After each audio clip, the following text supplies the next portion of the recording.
ગુજરાત રાજ્યની નગરપાલિકાઓની 1677 સીટ માટે 4374 ઉમેદવારોના રાજકીય ભાવિ આજે નક્કી થઈ રહ્યા છે। ત્યારે જેમ જેમ પરિણામ સામે આવી રહ્યા છે તેમ તેમ ઉમેદવારો અને તેમના કાર્યકરો વચ્ચે જીતની ખુશીઓ વ્યક્ત કરી રહ્યા છે। કોઈ જગ્યાએ ફટાકડા ફોડીને તો કોઈ જગ્યાએ રૂપિયાનો વરસાદ કરીને જીતનો જશ્ન મનાવવામાં આવી રહ્યો છે। ત્યારે જેતપુર પાલિકામાં ભાજપનો ભગવો લહેરાયો। જેતપુર પાલિકાની 44 બેઠકો પરથી 32 બેઠક પર ભાજપનો કબજો જોવા મળ્યો। પાલિકાની વોર્ડ નંબર 11માં 44 બેઠકમાંથી ભાજપના 32, અપક્ષ 11 જ્યારે કોંગ્રેસના 1 સીટ જોવા મળી। જયેશ રાદડિયાના ગઢમાં ભાજપનો ભગવો લહેરાતા ખુશીનો માહોલ જોવા મળ્યો। જેતપુર પાલિકાની ચૂંટણીમાં ભાજપે કોંગ્રેસનો વ્હાઇટ વોશ કર્યો। ભાજપમાં હરખની હેલી જોવા મળી। ધારાસભ્ય જયેશ રાદડિયા પાલિકાના સંસદોને વધાવ્યા। જેતપુર નવાગઢ નગરપાલિકામાં આજે મતગણતરી પૂર્ણ થઈ છે। ફરીથી જેતપુર શહેરના મતદાતાઓએ ભારતીય જનતા પાર્ટીને શાસન આપ્યું છે। આ તકે જેતપુર નવાગઢના તમામ મતદાતાઓનો હૃદયપૂર્વક આભાર વ્યક્ત કરું છું।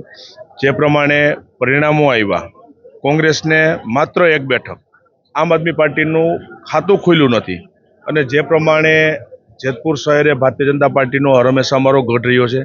સૌ સાથે મળી અને જેતપુર શહેરના વિકાસ માટે કામ કર્યું છે, પારિવારિક સંબંધ રાખ્યો છે અને એ પ્રમાણે દર ચૂંટણીની અંદર જેતપુર શહેરના મતદાતાઓએ કાયમી માટે અમને સાથ અને સહકાર આપ્યો છે અને આ પરિણામ જે આવ્યા, પરિણામ બતાવે છે કે જેતપુર શહેરે ભારતીય જનતા પાર્ટીનો ગઢ છે। જે પ્રમાણે આમ આદમી પાર્ટીના નેતાઓ બહારથી આવી અને અપ્રચાર કર્યો, વાતાવરણ બગાડવાના પ્રયાસો કર્યા, મારા વિશે પણ બોલ્યા હતા। ત્યારે હું જવાબ આપી શકતો હતો, પણ મને ભરોસો છે જેતપુર શહેરના મતદાતા ઉપર કે મતદાન કરી અને આ લોકોને જવાબ આપશે। અને આજે જે પ્રમાણે ખાતું કીધું કે આમ આદમી પાર્ટીએ ખાતું ખોલાવી શકી નથી, કોંગ્રેસને માત્ર આવડી મોટી પાર્ટીને માત્ર 1 બેઠક મળે, આ મતદાતાઓને જવાબ આપ્યો છે। એટલે આ તકે ફરીથી જેતપુર નવાગઢ નગરપાલિકાના આવતા તમામ મતદાતાઓનો આભાર વ્યક્ત કરું છું। જે પણ અમારા ઉમેદવારોનો વિજેતા થશે એમને પણ શુભકામનાઓ આપું છું અને અપક્ષ ઉમેદવારો જીતાશે એમને પણ ભારતીય જનતા પાર્ટીને ટેકો જાહેર કર્યો છે। એટલે એક આખી ટીમ બની અને જેતપુરના વિકાસ માટે અમે કામ કરશું।